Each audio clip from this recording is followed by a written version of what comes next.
yourself in this moment in American history, 19th century, which is different from what was before and very different from what's now, where men could have these kinds of open, expressive, loving relationships with each other, but not have them sexualized. Because to be sexual was absolutely forbidden. I mean, if it had been sexualized and gotten known, it would have been the absolute end of both of their careers. And certainly Lincoln would never have been. So and that's why I say it's so important that there's just nothing, nowhere does it occur. And I should add, I forgot to say, Herndon lived in that same room, sleeping in another bed for 2 whole years. And his only objection was that the Lincoln seemed more closer to Speed than he did to him. And so now, if two men love one another, they talk of their tendency, they talk about we're the most intimate friends, which is what Lincoln wrote once, we're the most intimate friends, and they slept together for 4 years, we would assume that they would be communicating to each other and to the world that they were gay, that they were lovers, right? And so we would just assume that. But that imposes 20th century attitudes back on really what was not the case at the time. There's been, as you know, there's a lot of work on the history of women. The history of women actually, and female friendship, precedes by a couple of decades this work on men. And I'm hoping that I'm going to hope this opens up a sort of a new avenue of sort of questions and historical research. There's a crucial difference with women. They would make their best friends in the 19th century when they were adolescents. And they would last through the entire life cycle. And they would get together, and the husband, they would come visit when they were in their 30s, and they would kick the husband out of bed, who would have to sleep on the couch, and they would sleep together, and oh, Nellie, I love you, and they would, oh, I kiss him. There's no indication that these are necessarily gay. Some probably were. But they were lifelong. The male friendships, and this is where I think the Lincoln and Speed friendship is sort of paradigmatic of the culture. It occurred between mother and wife. It occurred in that narrative space after you left home, when you were searching for yourself and your identity before you had your wife, before you married.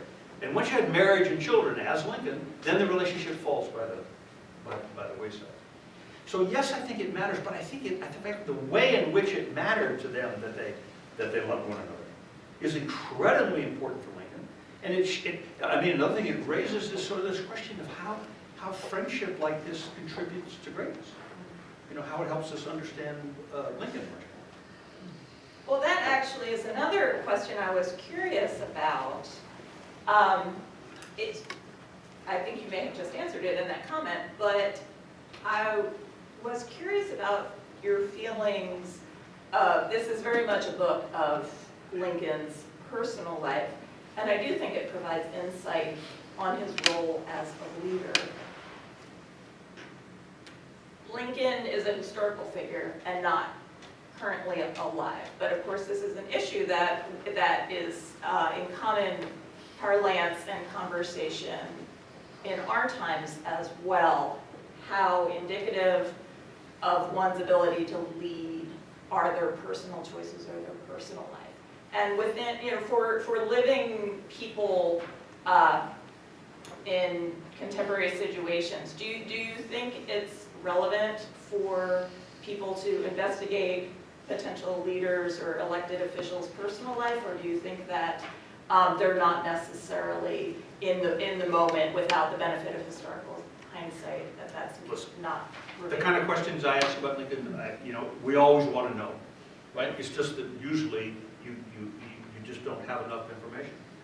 It also takes, I've been working on this for 40 years. So I like to say every 40 years I write another book about Lincoln. Wait for the next one. It just takes endless immersion in the materials and the primary documents, and I really started backwards. I mean, what I stumbled on were those letters in January, February 1842.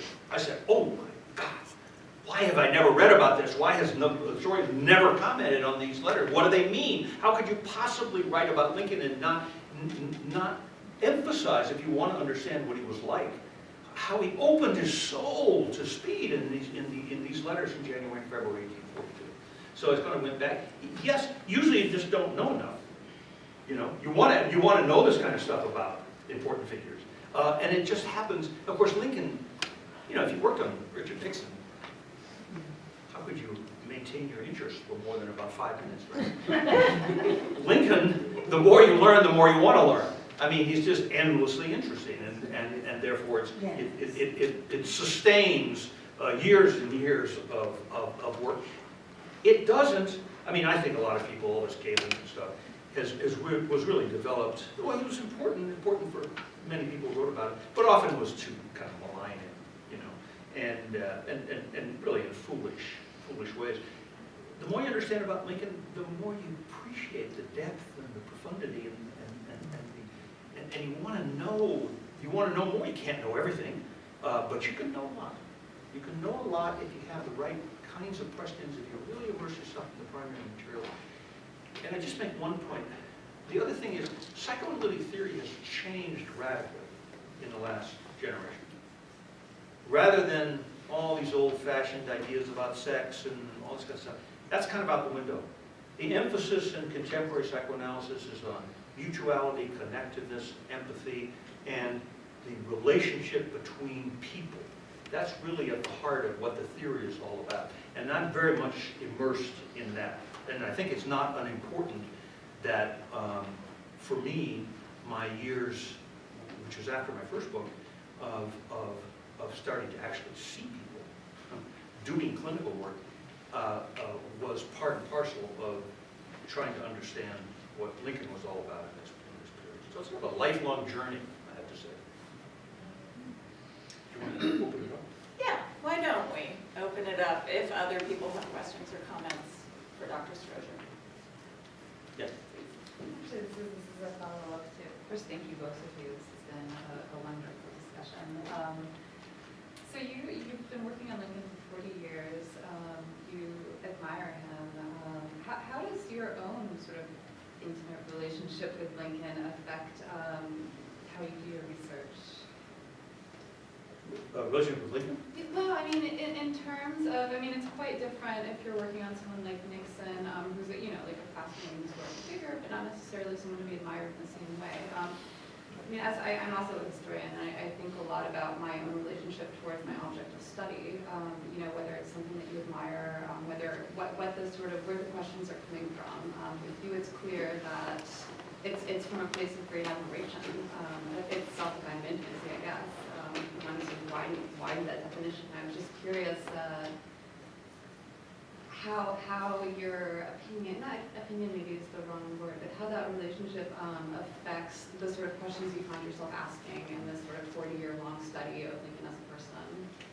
Well, when I started my first book, I was 28, and I just had my first job, and I sort of stumbled on Lincoln, and it was before I'd actually been analyzed. When, in training, when you go through psychoanalytic training, you have to get analyzed yourself. So I started beginning the training, but it just had started my analysis. And it's a young man's book, and I was sort of startled, kind of. That was the first sort of psychological study of pre-presidential Lincoln, really. Serious psychological study, came out in '82. I was startled how well received it was. And then, as I said, I've watched for all these decades of the response, which over the years, I kept reading it and thinking about it, but I also changed myself. And now, I'm an old guy. And I went back to look at this as an old guy. And it looked both similar and different. And it was more, and I kind of zeroed in on this as the heart of the story, partly I would say because I think it's just so misunderstood and so kind of misinterpreted, and it's so important for understanding Lincoln. But it's been a journey, just personally, I mean, you're asking a personal question, which is appropriate. I mean, it's been a journey of sort of self-discovery and rethinking sort of Lincoln as a young man and myself as a young man, and where I was then, and how did I stumble on this, and why did it mean so much, and what's the nature and I've noticed in myself, I had a number of male friends, 3 male friends over 30 years, each of them died. My best friends died. And so I think that shaped the way I thought about friendship. And as partly in response to having 3 best male friends die over 30 years, in the last 10 or 15 years, I've been more tenacious about holding on to the friends I have. And I've been very aware of that. And that was, I sort of reflected on that as I wrote this book, and going back to this enormously important friendship of, like, by far and away, not just the most important, the only really intimate friend. I can't underscore that enough in terms of understanding Lincoln. I think it's been really, all the biography, I've never read a biography where the significance of Speed is fully appreciated. You know, from the early postal biographies in the early 20th century through the middle of the century to even David Donnell. I mean, David Donnell, who I knew, very interested in what I did, but they didn't get it. They couldn't make sense out of the significance of this friendship. Anyway, it's a little digressive answer, but an important answer. Important question. It's a very more ancillary, factual question. Why did each of these guys, Speed and Lincoln, leave Kentucky for Central Illinois? Well, as I say, Speed left because he wanted to get away from his father. Just Basically, as far as you tell, and he went to the first he did, he clerked in the store in Louisville, and then he wanted greater opportunities. So along with there was a wave of young professionals who swept out of Kentucky into. He was well-to-do though where he was, wasn't he? Yeah, but he had to deal with his father. Okay. He did not like John. He adored his mother, and he didn't go back to Kentucky until his father died. Did he go away with a bit of money in his pocket? Or Well, was he... it seems that either his Uncle Bill or John may have given him a stake to get the store open in Springfield, probably the case. Lincoln, moved, he was born in Kentucky, and then at 7 they moved to southern Indiana. And he also wanted to get away from his father, but he couldn't, and stayed there until he was 21. And then they moved to Illinois, and through the long winter in fall of 1830, and then he got him near, actually, east of Springfield. Not far. When I lived in Springfield, I lived about 5 miles from where Lincoln went that winter, and they survived the hard, long winter, the deep snow. And then in that spring was when he signed on with Gentry to go to. So he was ready. He was 21. He was ready to move on, to begin his life, and get away from Thomas. He didn't hate Thomas. I have a long thing about his relationship with his father, which has always interested me. And just in a word, he didn't hate Thomas. He regarded Thomas as unworthy of being the father of somebody with the exalted ambitions that he maintained for himself. That's how I would phrase it. That's very different from hating. It's disappointment. It's the failure of Thomas to live up to his own sense of what he thought the father of someone with his ambitions should be. You talk a lot about the record of Lincoln's letters and his descriptions of his feelings towards Speed. Do you know much about Speed's feelings towards Lincoln? Was he as maybe solitary with one huge friendship, or was he, did he have many friends? Until Lincoln died, there are no letters that Lincoln saved that Speed wrote him. So that's why the correspondence is all one-sided. After the war, you have to remember, Herndon then spent many years gathering materials for the oral history. It's the first oral history in American history. I made that point many years ago. And Speed wrote many, many letters, sat for interviews with Herndon, and then his own reminiscences that he wrote that he gave in some speeches in the 1870s. He died in 1882. Talked a lot about his relationship with Lincoln. He absolutely idealized him. He adored him. He talked about his mind was like steel, and something was etched on it, it never left it. And he described in great detail aspects of their relationship and their friendship and what they did, and what the story of Lincoln coming in when they moved in and on April 15th, 1837. And so, there's a lot of material in the oral history from Speed, and he was very good, very thorough, tried to give as much information as he possibly could to Herndon about Lincoln. But you don't have any contemporary letters. There are contemporary letters that Speed wrote, so that they're in the Filson archives in Louisville, where I did a lot of work. But they're too to his mother and to his sister and to other people, not his letters to Lincoln. Just out of curiosity, because, and I haven't read this yet, this is a treat for me today, but from the little bit of research I've done on Lincoln and the reading I'm doing for a book I'm writing, if I remember right, Lincoln's father wasn't the kindest man on the face of the earth either. He adored his mother, who he lost at an early age. Speed's father obviously wasn't the most adored individual. Did they find something in each other that neither of their fathers could provide to them, so that's why they became such good friends, because they trusted each other, because they found that need that they were both looking for? Probably that kind of connection was unspoken, would be my suspicion. There certainly is nothing in the record where they indicate they talked about it. It's a little, the question you're asking is a little like the unconscious connection, I think, between Lincoln and Mary. So Mary's mother died when she was 7, Lincoln's mother died when he was 9. And sort of, childhood loss of your mother is a profound psychological experience. And I think that was an important factor that bound Lincoln and Mary. So whether they talked about their father, I don't know. Speed would have observed Lincoln's disdain for his father and all the brood who lived over in Charleston, 90 miles away. The fact that Lincoln never went to visit him, tried to stay away from him, and his utter disdain for his father, who he called a laboring man who could only, in his autobiography in 1860, he described his father as a laboring man who could only bunglingly sign his name. This is a man who wrote some of the greatest political prose in our American experience. And he describes his father as only bunglingly able to sign his name. Just disdain drips. Speed didn't like his father. I think he respected his father. It's a little different with him. His father was very tyrannical, overbearing, self-important, the master of this grand plantation, scores of slaves he would hire to work and stuff like that. Speed owned slaves too.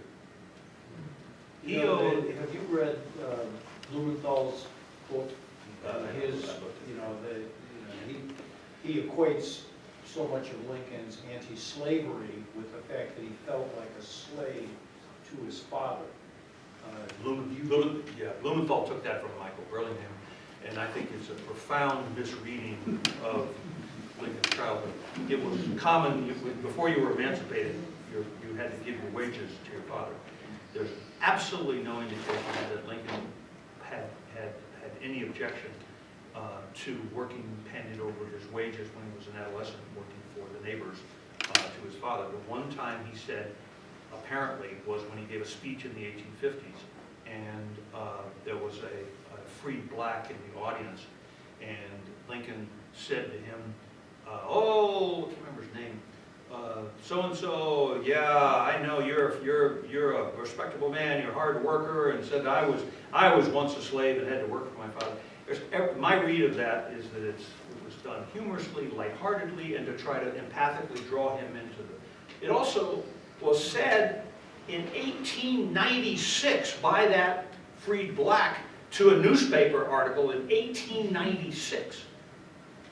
So 46 years after the event occurred. Now, what's the nuance? What's going on? You would certainly need something else to feel that is proof that Lincoln hated his father and resented him for having to give him his wages, which is what all adolescent boys had to do on the prairie. When you worked for your father, it was the law. Until you were emancipated, you had to give, you work for a farmer and you make $3, you got to give it to your father. And then he might decide to give you back $1 or not. That was the custom. So, I think Michael really is dead wrong about that. And Blumenthal just picks it up from Michael. It's been hanging around. It's not quite as big a misconception about gay Lincoln, but still a very important misconception. You mentioned Eric Erikson at one point. Back in the 60s in graduate school, I read Erikson on Luther and Erikson on Gandhi. Is there, and the relationship of the person to the historical moment, is there anyone who has tried, or have you thought of trying to relate Lincoln's personality, to the historical setting of the nation that he's part of, in ways similar to the way Erickson sought to help us understand Luther and Gandhi. Did you go to Harvard? Yeah? What year? I was in the mid-60s. Did you take the course? No, I did not take the course. I was in the government department. Well, I took Erickson's course at Harvard in 1965, and on the human life cycle. Yeah, later I got to know Erickson fairly well, but I didn't. I was just an undergraduate, and I saw on the reading list Young Man Luther, which was 1958. A sort of monumental psychological study of Martin Luther. It's the first time in the history of psychoanalysis and really in psychological thinking that there was a really good, methodologically, a really good study of a figure. I read that book and it changed my life. I said, I want to do that with my life. And I have. Yeah, no, they were groundbreaking works. I mean, and I think the Luther book and probably greater than the Gandhi book, but the Gandhi book is also a great book. It shows what you can do if you bring nuance and subtlety and appreciation for the primary materials in the historical moment to try to figure out what somebody who's really important and worth trying to spend your time figuring out. Lincoln is worth the time, right? Martin Luther was worth the time. Gandhi was worth the time.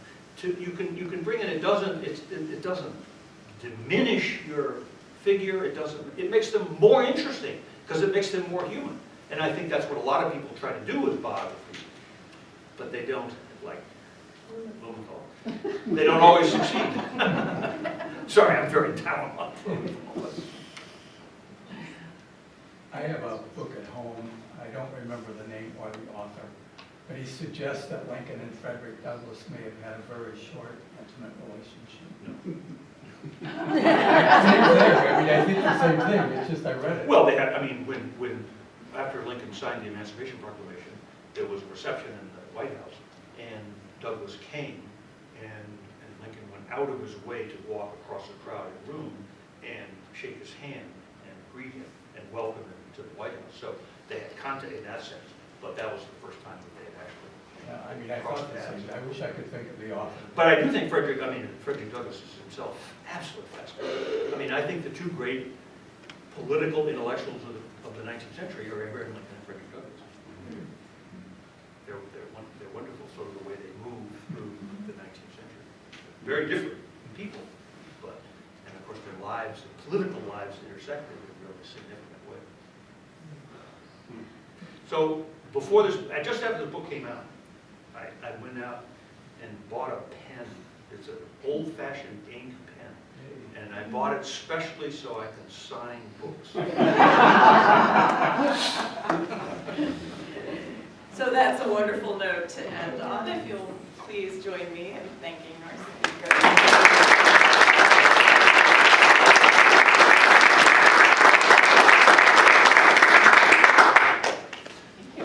Thank you all for joining us.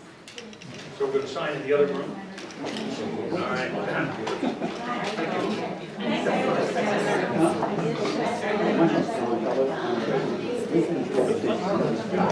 Got all the questions going?